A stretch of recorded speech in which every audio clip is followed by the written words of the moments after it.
That's what it's all about, man. They said money is the root of all evil. What? Funny how it feeds my people. Yeah. We ain't gonna live like equals until we get the money, spend the money and defeat you. Yeah. Money is the root of all evil. What? Funny how it feeds my people. Yeah. We ain't gonna live like equals until we get the money, spend the money and defeat you. The New York trip continues. Today we're going to have one of my favorite entrepreneurs, Scott Heiferman of Meetup.com is with us. But first, a message from our partners who have made this New York trip possible. Hello everybody, it's Jason Calacanis, the host of This Week in Startups. One of the great things about having this program is that I get to pick the sponsors, and we only pick the sponsors based upon the products and services that myself or Tyler Crowley, my partner here, use. And one of those products that I use all the time is MailChimp. That's how I send my email newsletter. As you guys know, 2 years ago I quit blogging, started doing email, and that list grew to over 20,000 members. I needed a way to manage that massive list. I couldn't use this desktop software. I needed software as a service. I got MailChimp.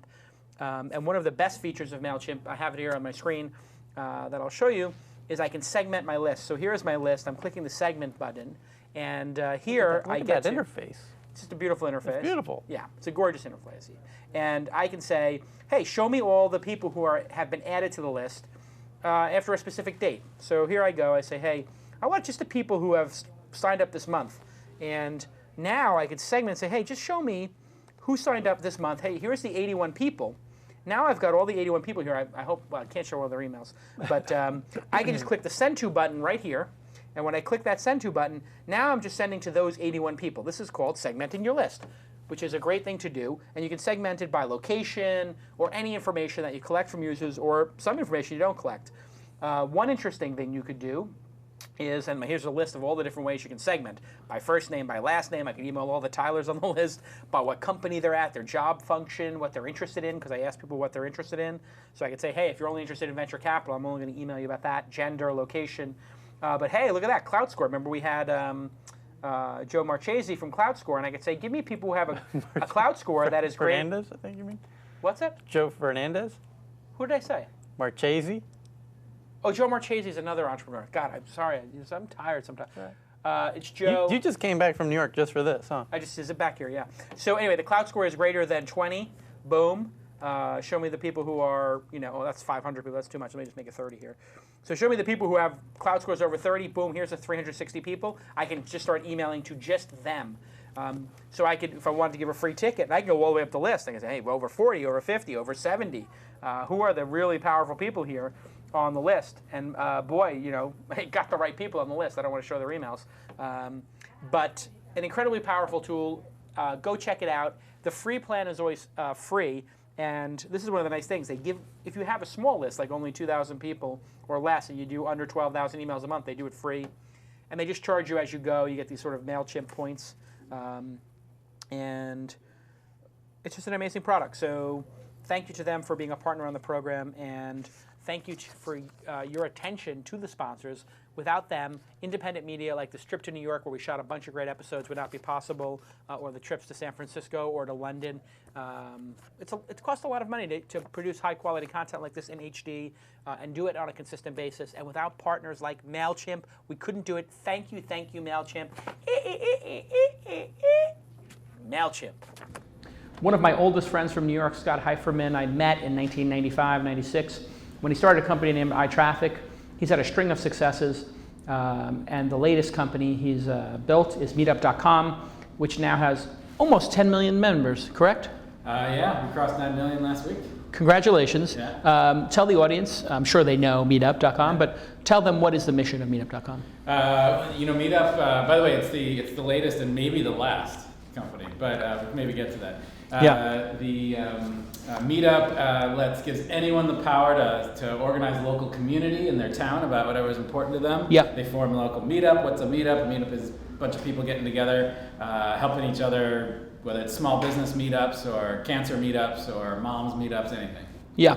So the concept, as you originally explained it to me, was to get people offline and into their communities.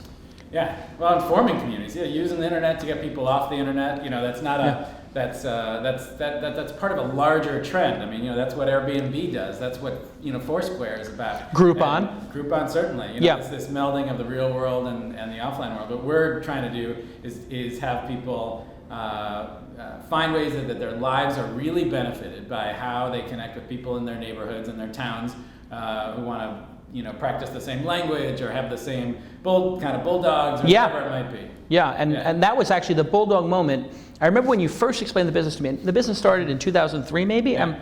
Is that exactly when it started? Yeah. Actually, 2002 today. Congratulations. Birthday today. Wow. How many years was that? 9? Yeah. 9 years, 9 million members. What a success. Another overnight success, 9 years in the making. Well, we haven't even hit our tipping points yet. But 9 million feels like a tipping point to me. But the tipping point for me happened when my wife said, oh, there's a bulldog event going on this weekend. We should bring our bulldog. And I said, oh, okay. Well, how did you find out about that? She goes, oh, it's a meetup. And I said, like meetup.com, my friend Scott's company. She said, yeah, you know the guy who created Meetup? It's brilliant. And we go over a hill in LA.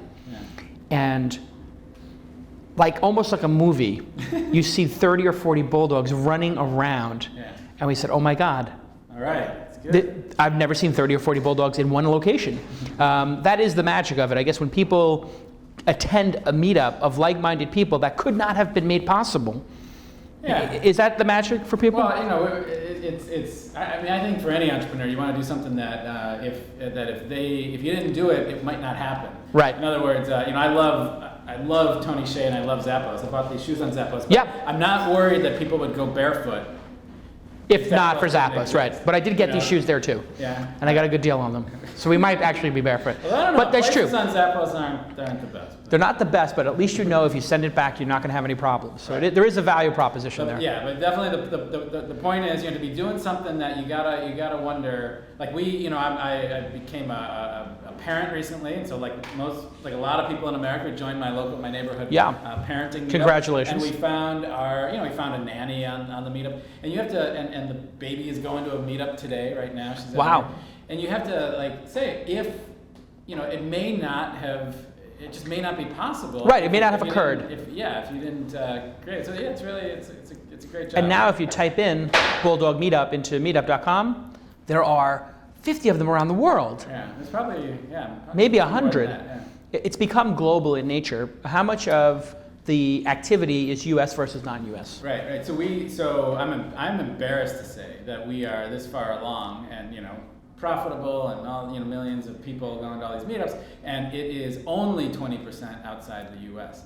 So I hope I come back to sit with you in a couple of years, and that is at least maybe it flips. That it's majority. I don't know about flipping. That'd be cool. Well, is it not an inevitability? I mean, when we started in the internet business in '95, 99% of the United States, 1% was outside the United States. Today, most content sites 60-40, 65-35. In your case, 80-20. Well, we believe we're doing something that is a basic human need, a timeless human need. That everyone, no matter how much they have no interest in meeting strangers and don't even like people, right? There are times in their life when it would be really useful to them for their career, to lose weight, to whatever it might be, to have that meetup. So we got to be global because we're dealing with a basic human thing. A lot of people talk about the South by Southwest breakout moment for Twitter, the breakout moment for Foursquare and Gowalla. The breakout moment for Meetup.com was the election in 2004, was it not? Yeah. Well, Or the first breakout moment. Honestly, I've never said this publicly. I'm sick of Howard Dean. I love Howard Dean, and I love the fact that that happened and it was phenomenal. Well, explain what happened because people don't know the history. People don't even remember who Howard Dean is. Well, and again, I love Howard Dean. But we're apolitical, nonpartisan. What happened was some podunk governor of Vermont decided he was going to run for president. And he started getting a lot of fans around the country, and he had no money, no infrastructure, no organization, and he didn't tell people to meet up. His supporters started self-organizing around the country. You know what though is a better story from that moment that didn't get any press, but is really cool. There was this Illinois state senator right before 2004 who decided he was going to run for Senate. And he built a website and he made Meetup really prominent on it. You can go to the Wayback Machine and see this. And he said he's going to run for Senate by going across the state of Illinois, going from meetup to meetup, and tell people to organize the meetups, and they get a certain number of people, he'll show up. This guy, he won the Senate seat, and his name is Barack Obama. I don't know whatever happened to the guy. Yeah. But he it was a good way to sort of build the movement. Well, there's a lot of obscure people who have used the platform, and in all honesty. There is a business model to this. Yeah. What is it? So, I mean, it's making an extraordinary amount of money, and I feel like Charlie Rose is like this is more intense than more intense. You feel the intensity? I feel it. Like your eyes. I'm looking right at you. I went to media school for this. Wow. Yeah, Silicon Valley reporter. Yeah. So we are proudly a profitable business. We're a mission-driven company. Thank you. That our first priority is like more meetups, more people. And second is revenue and profit. Thankfully, we got this revenue model that works, makes us profitable, even though we got one of the biggest dev teams in New York. We got 80 people sitting a few blocks from 80 developers in New York. Half of them are developers. Half of them are developers, right? And the most kick-ass 80-person company. Kick-ass team in New York. Most amazing. Kick-ass team in New York. That's a big footprint. Not Foursquare, not Tumblr. No, and so my hero is Craig Newmark. Right. Crazy Craig Newmark. He's a Craigslist, Craig Newmark. He's a nut job with a $100 million business. What I love is that he built a great thing that helps people out, and he's not conforming to traditional business. He's got some percentage of his people paying for job listings and real estate listings. With Meetup, it's free to 99% of people who use it and benefit from it, but 1%, the organizers, pay us about $15 a month. With that, we're able to be profitable and do well. Wow. Yeah. So thousands, tens of thousands, hundreds of thousands of people paying $15. Almost 100,000 people paying $15 a month. I mean, this is a major subscription business with over $10 million a year in revenue. It's a small business. It's an awesome small business. $10 million a year in revenue is not a small business, sir. Yeah, it is. No. Come on now. For an internet business to be profitable, $10 million. I mean, it's a significant business. We make less revenue than the average, McDonald's, location. And you famously, in between companies during the downturn, decided to go work at a McDonald's. You had run iTraffic, sold it for millions of dollars, and then somewhere. Forget Charlie Rose. You're going 60 minutes here. But it's famous. I mean, you're a bit of a nutbag sometimes, and we're friends. I can tell you that because we've known each other for a long time. You started iTraffic in 1995, 94, 95. Beginning of 95. Beginning of 95, you start iTraffic. Web agency to build banner ads and market and teach ad agencies and brands how to get on the internet. Taught me how much I hated advertising. You sell the company, you make a little bit of cheddar, and then I see you're working at a McDonald's. Why? When did you do that, and what was the impetus to work at McDonald's? To be honest, it was a genuine bit of losing one's mind. Because it was a crazy time. Right. On paper, you were worth a lot of money at one point in time. Yeah. I made money. I didn't, obviously didn't have to work at McDonald's, but the thing that really bugged me is I was sort of, I grew up in a retail. My dad ran a paint store. I grew up, in a really just sort of good entrepreneurial small business environment. And I got thrown. I started this ad agency, this online ad agency, iTraffic, and I thought. I never even stepped foot in an ad agency. I didn't know what I was doing. I was over my head, and before I knew it, I had 100 employees. And you're 25 years old. Yeah, I was 26, 27 by then. And I don't know. By the way, months into running this business, I realized I friggin' hate advertising. This is stupid. So now you got 100 people working for you. It was a great business. The business had a soul, and we were all about trying to do like really good stuff. But I hated the industry, and so I was hanging out with too many investment bankers and lawyers and accountants, and I just said, you know what? I just need a simple job where I can. And I wanted to talk to customers. So you cracked. Was it like a straight-on mental breakdown, or was it more like? Sort of. I don't know. I mean, Was it like a serious? When you look back, it was a serious mental health issue. Did you crash? No. Well. No, I didn't know what I wanted to do with my life. I mean, you were lost. A little bit.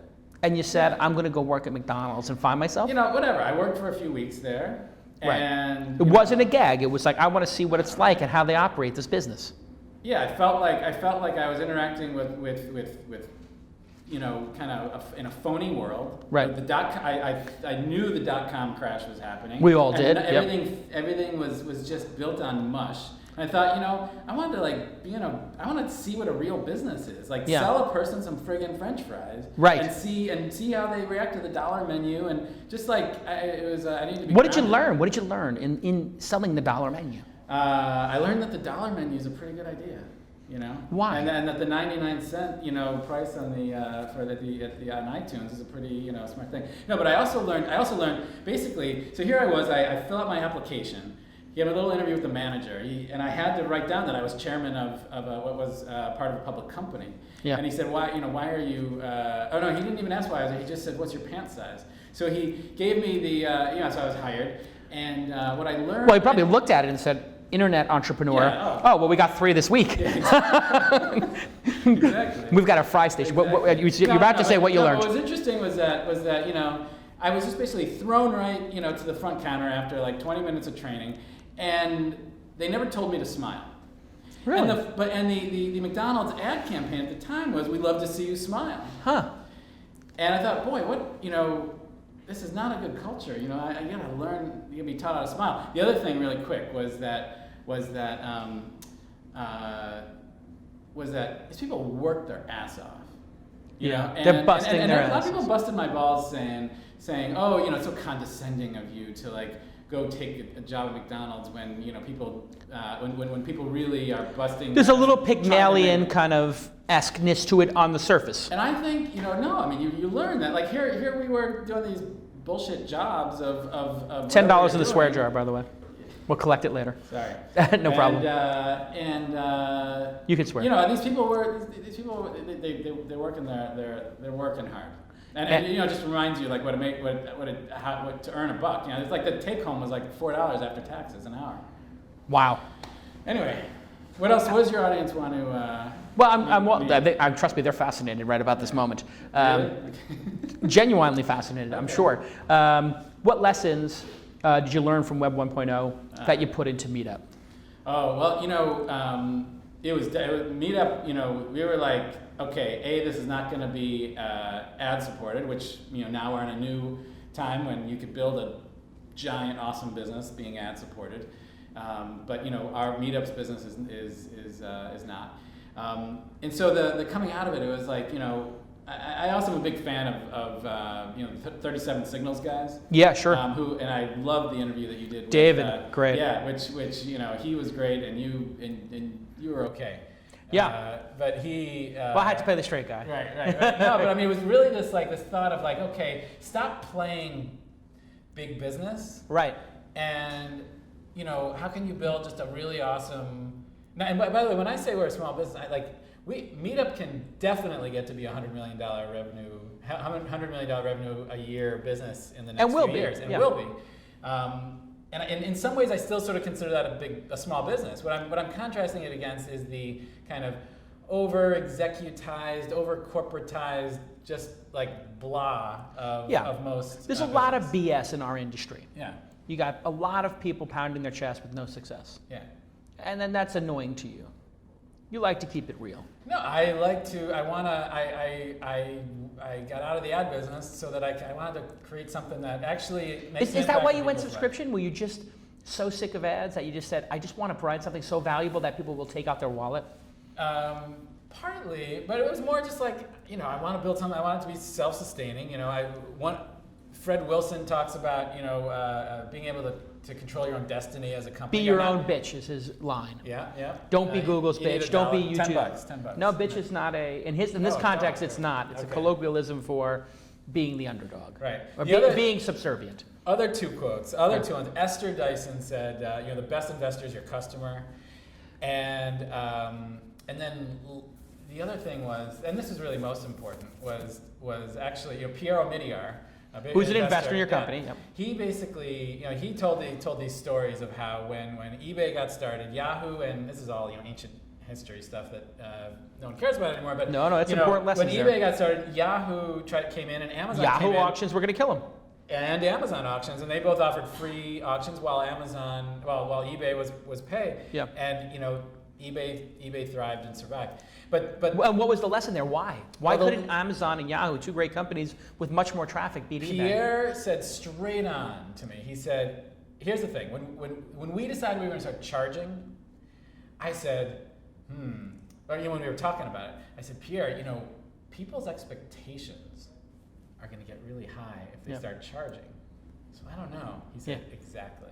He said, "If you're charging, yes, people's expectations are high, which will force you to make a friggin' good product that people are willing to pay for." A level of focus is obtained because people are paying. Yeah, well, a focus, I mean, if you're getting paid here, but you're trying to serve these guys, it's your customers will bust your balls. Yes. To make a good product. Now, we're not afraid to, we upset our customers pretty frequently in pursuit of, the sort of larger the larger mission and to, kind of serve more people. So it's not that, it's always just about, doing exactly what your customer says. Right. But you can't blindly listen to them, but it is a great way to steer a company, isn't it?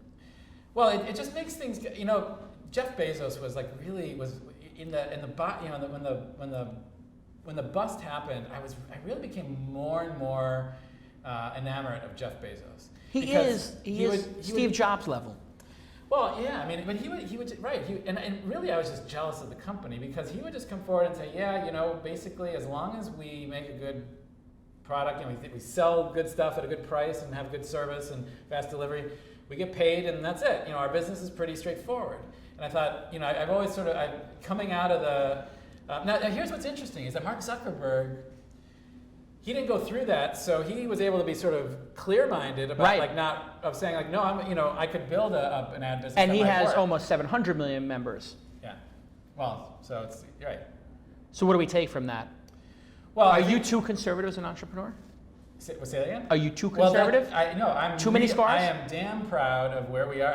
I really love our business. I love I love what we do. Not jealous of Facebook and the scale? Totally jealous. Right. Totally jealous. And I mean, all the reason why, people say all day, "You're still doing Meetup? What's wrong with you?"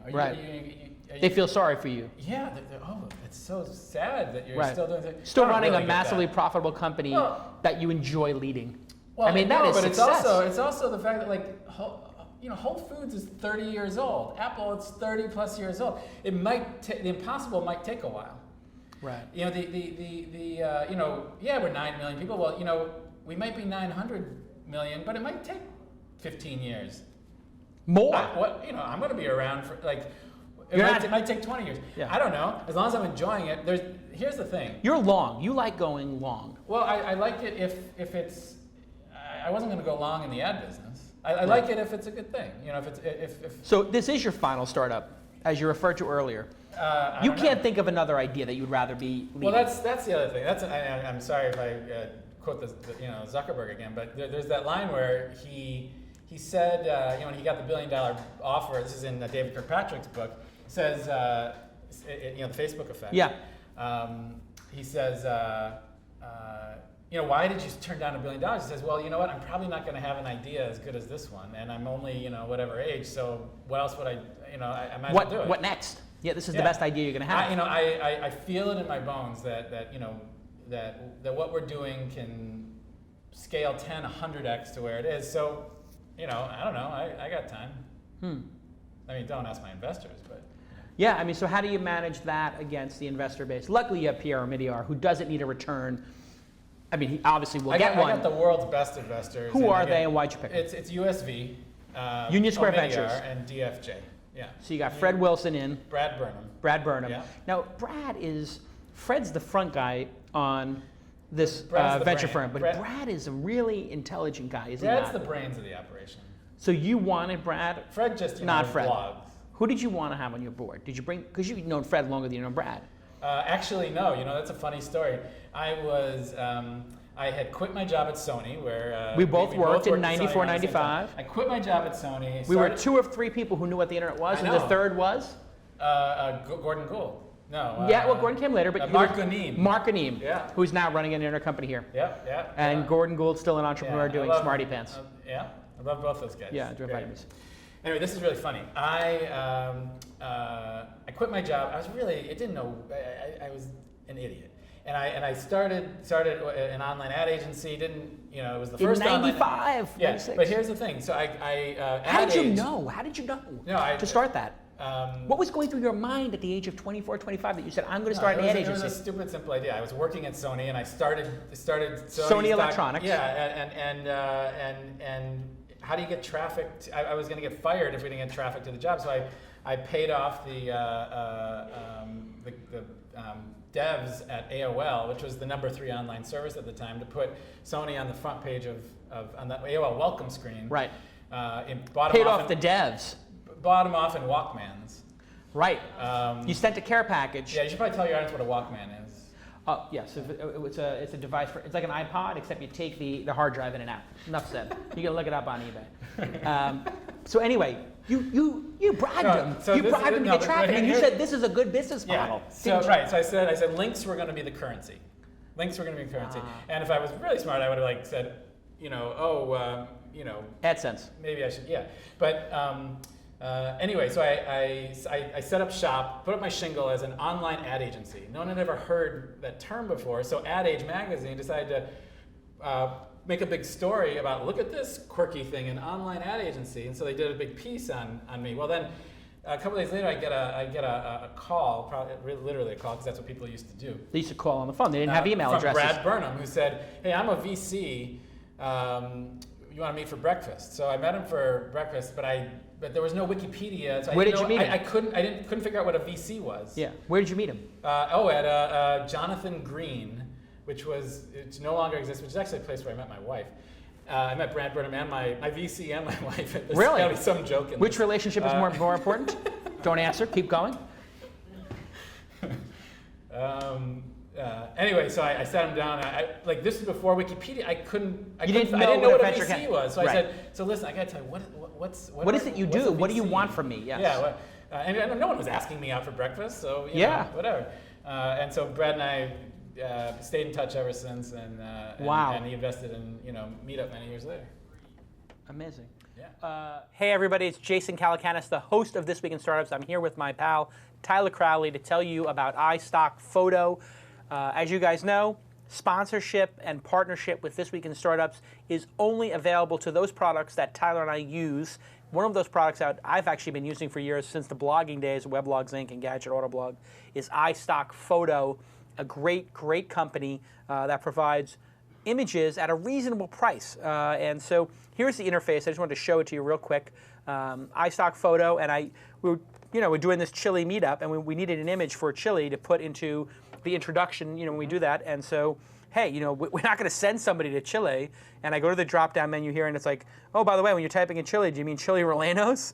Or do you mean, chili the pepper? But we're going to say chili South America. I do a quick search, boom. And let me zoom out here a little bit so you can see it. The database is unreal. Yeah, it's just got so many photos here. It's unbelievable. But I saw one here I liked.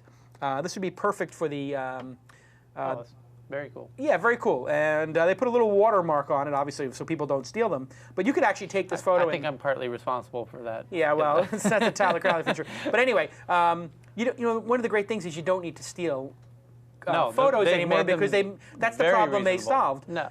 Here you can see, if you just need a small version of this, and probably the small is 800 pixels wide. That's all I need. I gotta 5 credits. It's like $5, $8, whatever. I gotta say, we see a lot of presentations and demos Yes. and websites that could be dramatically improved. If people just logged into iStockphoto. No, if they used the better quality, because these are professional quality. Oh, you're talking about just in an angel investing meeting. Oh, whatever. In an angel investing meeting, if we just had this big long photo of iStockphoto of this chili thing, yes, it would be worth the $7. As a matter of fact, next time I do a presentation, I'm not just going to grab the crummy images I find on Google. I'm going to just picture all beautiful ones. You'll notice a difference immediately. Yeah, why wouldn't you just spend $10, $20 putting a couple of great images in? Spend the $10. Yes, and they do it by credits, and it's super cheap. And then a really interesting feature here, I can go. I can download a comp, which is great. So I can just play with it a little bit. Because you don't know if it's going to look good in your media kit or whatever you're making, or your business card. But here I can add it to my Lightbox, which means I can make a Lightbox for the TWiST show. Yeah, so if I'm working on multiple projects, I can sort of organize my stuff and say, let's put that in the TWiST Lightbox, add it, boom, and now if I ever need to go to that, I can see just those photos. Here's my Chile photo. Yep. And let's say I wanted to do one for the Paris meetup, I do Paris. I like how they price it by the size as well. Right. So you're not paying more than for what you need. Yes, exactly. And I just typed in Paris at night because I think Paris is a beautiful city at night. So I type in Paris at night and boom, here I get stuff. And I can pick the price range too. I can go for illustrations. Hey, give me an illustration of Paris at night. I don't want the photos now. I want to get Paris illustrations. Hey, boom. I mean, isn't it amazing? It is. You're just like, okay, well, this would be perfect for our, if we wanted to go with, let's say the look we were looking for all the meetups. What's the one in the upper right? The upper right? Yeah. Well, that's actually cool. that's a cool one going across the whole world, international cities. But let's say we wanted to go with illustration for all the meetups, and we wanted to have a good look of illustration. You know what else I've found? What's that? Because I have I don't want to say photographic memory, but I remember images for a long time. If you're looking at packages on stuff, I've seen the source of that stuff in iStockphoto quite often, as I'm going through the images. Oh, yes. Like the model on the phone, that kind of stuff. Of course, yeah. But the thing is, there's so many that the chances of the database is that huge. happening. And look, they have even like a small city like Austin. They have illustrations of Austin. I mean, come on, that's awesome. So here we could have an illustration of Austin and be like, hey, here's the Austin skyline. Genius. Really, what a great product. What a great service. I'm so proud of having them as a sponsor. And we're doing an iStock contest. You just go to this week instartups.com/contest, and we're going to give away a MacBook Air. So it's very simple to join. You go here, and all you have to do is just join the giveaway with your Facebook. Log in, logging in, boom. And hey, you like This Week in Startups, boom. And confirm your giveaway, and you're going to go win. I hope I don't win. That would suck if I won my own contest. I get another MacBook Air. Go ahead and go to thisweekinstartups.com/contest, and you will be entered into a contest to win a 13-inch MacBook Air. That is awesome. The contest is ending July 14th. It's right around the corner. Somebody's going to win this. It might as well be you. Thanks, iStockphoto. I mean, we're so lucky to have these great partners. I'm blown away every time I get to read one of these ads for a product they automatically use. It doesn't feel like advertising. It's just like we would be at dinner and I'd take out hey, this is or you'd ask me, hey, how do I solve this problem? Oh, you use iStockphoto. Yeah. But they are underwriting the making of independent media like This Week in Startups. I cannot thank iStockphoto enough. And let's enjoy this incredible episode. Piero Midyar, amazing billionaire investor, Esther Dyson. I mean, you've collected an incredible group of investors here. What do you look to your investors for? You're a seasoned guy. You know how to run the business. I mean, is there anything those investors can do for you at this point? I mean, you can raise money. Money is free. You've got enough money in the bank. You're a profitable business. What do the investors do at this point for you? Year 9. I mean, is there anything they do for you besides hang out and do a victory lap? Yeah, they can be a pain in the ass. Really? Yeah. How but so? No. But without going into specifics, what are the things that investors can do that are problematic, and how do you manage them? As a CEO, there's entrepreneurs watching who are going to have these problems. No, listen, if I'm the luckiest guy around because I got these really smart people, and they and it's great. I get to get advice, and they've got a vested interest in it, and I don't have to pay them.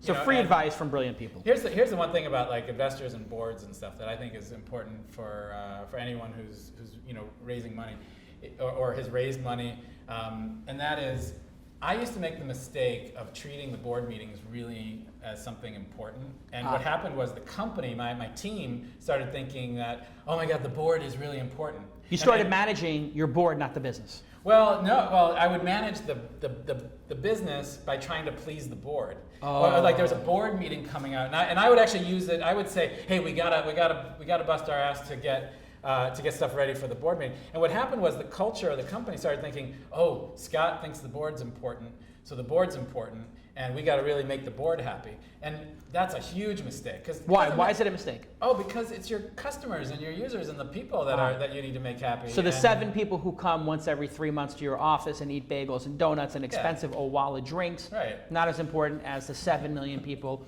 who are paying you money, exactly, or the 100,000 are paying you money. Exactly. That's a rookie mistake. I used to do that too, actually. Yeah. And now, so you just look at board meetings as a what? A catch-up?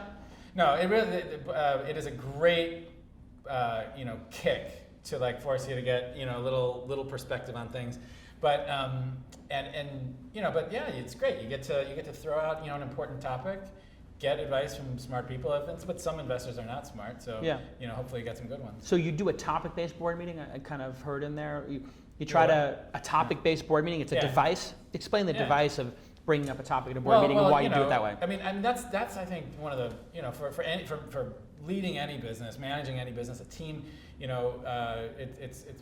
it's what there's so you can die of indigestion, not starvation, and it's about knowing, identifying die from indigestion, not starvation. Yeah, of all the possibilities and all the opportunities. Drowned in opportunity. Yeah, exactly. So. I really, it's important to sort of identify what's important. What's important that's going on. That's your job as CEO. Absolutely. Well, that and just building a kick-ass team.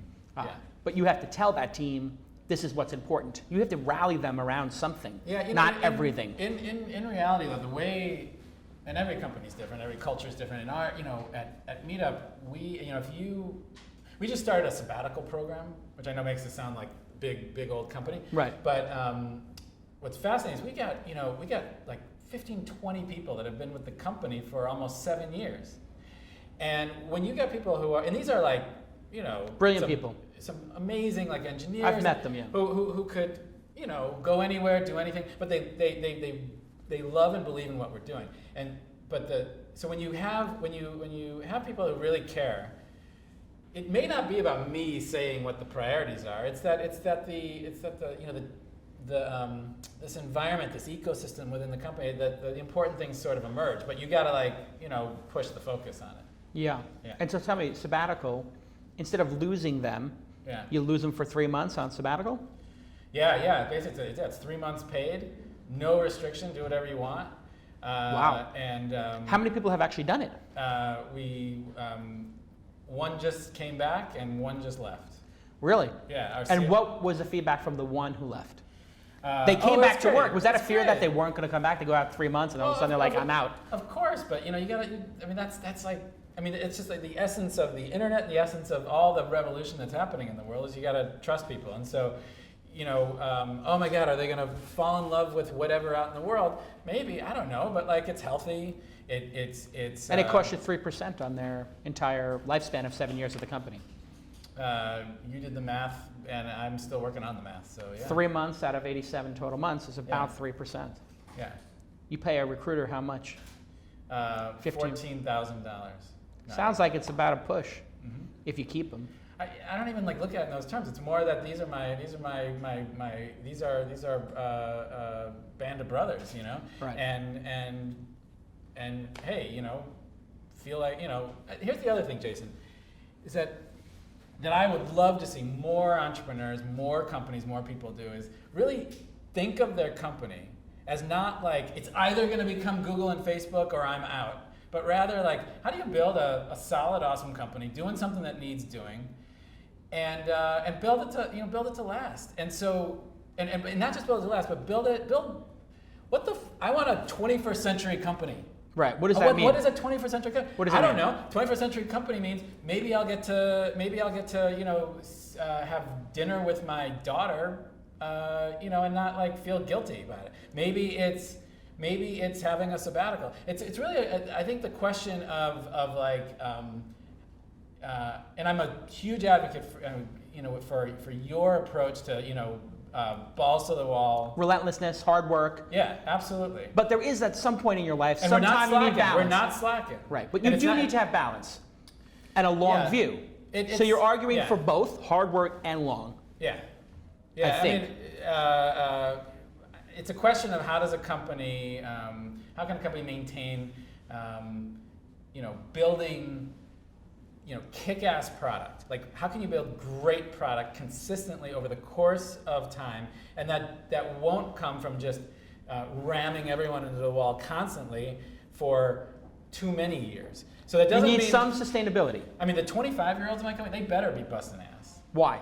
Because they got to build their career? Well, I don't know. Well, actually, man, I got to watch what I say.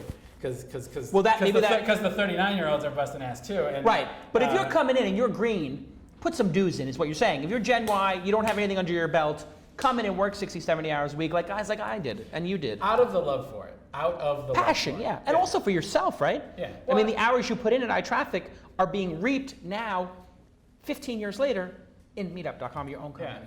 Yeah. Well, and also, but here's the thing. I want to figure out how I can work as hard as I've ever worked while having balance. But it's like there's a bit of like just pacing yourself for that long run, because it might take 20 years to get to 1 billion people using Meetup.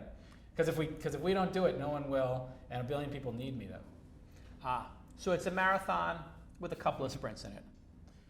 So I don't know. Jason, I haven't figured it out. Yeah, you just go to work every day. Anyone got ideas? I want to hear anyone. Yeah. How should people Scott at continue meetup.com? No, this is a discussion that. It is a discussion, and it can continue. Yeah.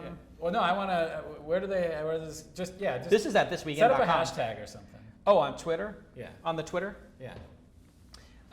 Toughest part about running the company over the last 9 years? What's the biggest challenge been?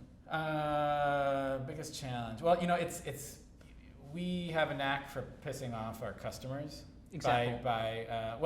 So biggest example. Yeah. Well, first off, when we went from free to fee, I mean they weren't customers, and that pissed a lot of people off. But a lot of people being. How do you judge a lot of people? Is 50 people emailing you out of 1 million users a lot of people or not a lot of people? We had this really important idea a few months ago, which was that it shouldn't just be the organizers of a meetup that could schedule a meetup. So that Bulldog meetup that you're a part of, it's hard work for the organizer. Yeah. It should be set up so that Jason, just a member of the Bulldog meetup, should be able to say, hey, if anyone wants to meet up at the park in my neighborhood, like in my backyard, why not? Well, to the people paying us, they think we're undermining It's their meetup. them. Yeah. It's their meetup, and they pay Yeah. to have a certain amount of control over it. And they're awesome. They built it. They pay for it. These communities are real. Like they're like startups. Yeah. Each one of these meetups. And here we are, like, suggesting that they should run it in a more flat, decentralized way, which I happen to think makes for a stronger community. Anyway, so we do stuff like that. People get really upset. So it's hard to. So what did you do in that case? How do you solve that? You let them flip a switch and they can opt in and out. Yeah. They get the choice. But what they sort of say to us, they say, yeah, but you're making us look like we are tyrants if we don't choose the open option. And but this is the thing. It's like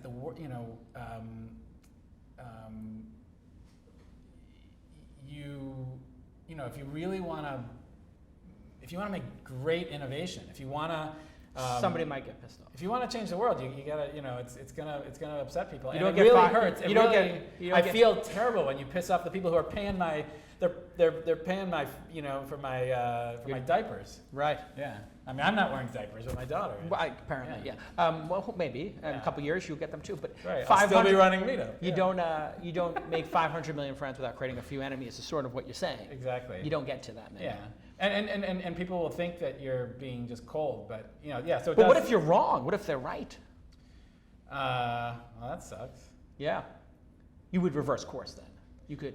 Yeah. Oh no. That's the thing. It's all about the numbers. Yeah. I mean, this is one of the core things about the meetup. I find is, and we do meetups for This Week in Startups. We have the Paris meetup. Yeah. Now you have TEDx, which Laura Stein, our friend from Silicon Alley, is running. The TEDx events, which are sort of like this weird offshoot. And I asked Chris Anderson, how do you make sure there's quality? And he said, we tell the person that if we hear on Twitter that it wasn't good, then you won't run the next one. TEDx is a model for what future all successful media companies are going to do. Media and I don't know how to define them, but they really have done something amazing there, which is they have found a way to let their brand free, but yet control it enough so that it lives in all these cities around the world now. Right. And it's they have some sort of it's a quasi loose trust. Yeah. Well, actually, trust without enforcement. No. They're actually quite tight about it, and it's really smart. How are they tight about it if anybody can organize it? Well, Laura says you don't follow Laura's rules, you're out. As a local TEDx organizer. Yeah. So she tells you, I looked at the program, this isn't the right person. Right, and so we build platforms that are way just Wild West wide open, that And I, you know, we learned some things from TEDx. So What's the worst stuff that's happened on the platform? I mean, you have to deal when you have an open platform with bad behavior, edge cases. Have you had any like terrible things like, hey, we're in NAMBLA, we want to be on Meetup? I mean, have you had to kick groups off? Yeah, Group you know, plans? our rule is no hate, and so people will start a pro-white people meetup. Yes. And they say, well, we don't say we hate anything. We're just just pro-white people, pro-white. just like pro-bulldogs. Right. And so that can be a pain. The Chihuahuas have been trying to get in the Bulldog Meetup. Right. Exactly. We actually, I'll tell you a story. Yeah, you don't trust those Chihuahuas. I have actually a Chihuahua story that's tragic at a meetup, which I don't know if I'm looking around to my executive producers. Should I tell it or not? Thumbs up or thumbs down? I got thumbs up. This is tragic, but at the meetup, and it shows the power of the meetup, somebody brought some bulldogs who were a little wild and had them off leash. These are dogs that were too aggressive. Somebody brought a Chihuahua to the meetup, took it off leash. You cannot put a little nabby Chihuahua into a group of 30 or 40 bulldogs, especially not when 3 or 4 of them were trained to be more pit bull-esque. You know, bulldogs and pit bulls, very same dogs, except one has been trained to be nice, one has been trained in some cases to be mean, but they still have the same jaw strength. I think you know where this is going.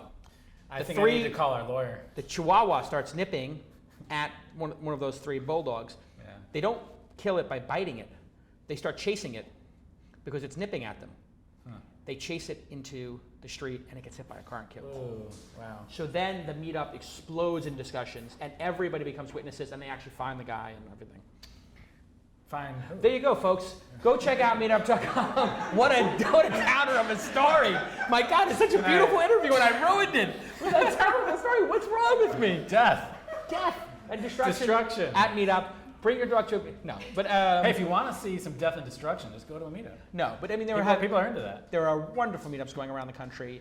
I highly recommend it. You know, there was a quick story. Yeah. 1 second story. There was Give me the good stories. There was some good stories. this is on our blog just a month or 2 ago. I saw there was a baby meetup that happened to be scheduled in the same park as a pit bull meetup. Wow. And like literally the same spot. They were Hopefully it doesn't end like my story. Total serendipity. So the baby runs into the street. No.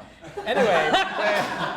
So they ran the pit bull meetup in the kids' park. Listen, yeah, and they just serendipity. Like, this actually sparked a product idea of ours. Like we want to suggest that chainmail for babies.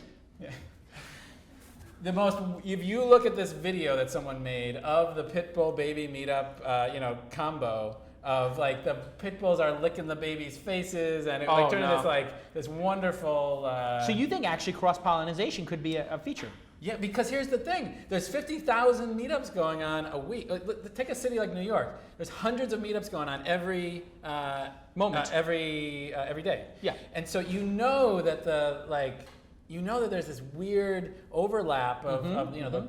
I can't even poetry, moms. Yeah, that it's bomb making. It's just it would be so beautiful to sort of like prompt this meetup to say, hey, why don't you instead of going to this place, go 1 block this way, and you'll be able to connect with the meetup. Do you have like a live map of where they're going? Absolutely. Because now you have streaming occurring. Actually, our new. So is this going to become like you said? We're going to get people offline into the real world, but now the real world with this augmented reality and streaming and smartphones didn't exist when you started. Does that mean those live events are now going to be synced around the world and shared? Well, and here's the thing: the London Android meetup, Android developers, they amongst themselves using our API made a kick-ass Android iPhone app, an Android meetup app, and the iPhone app and the Android app, they do an awesome job of telling you what's trending right near you right now. And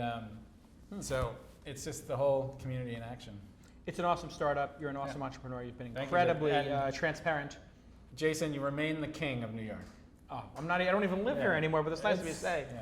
King of New York, great film. I'm kissing you. But I'm kissing ass, just while you're here. I'll say something else. Oh, okay. Scott, it's good to have old friends in New York, and it's so great to see your success. Yeah. Awesome, continued success. You guys should all go to meetup.com, type in your interest, join a group, and if you have an idea for a group, you just go, start a group, and for 10 or 15 They're called meetups.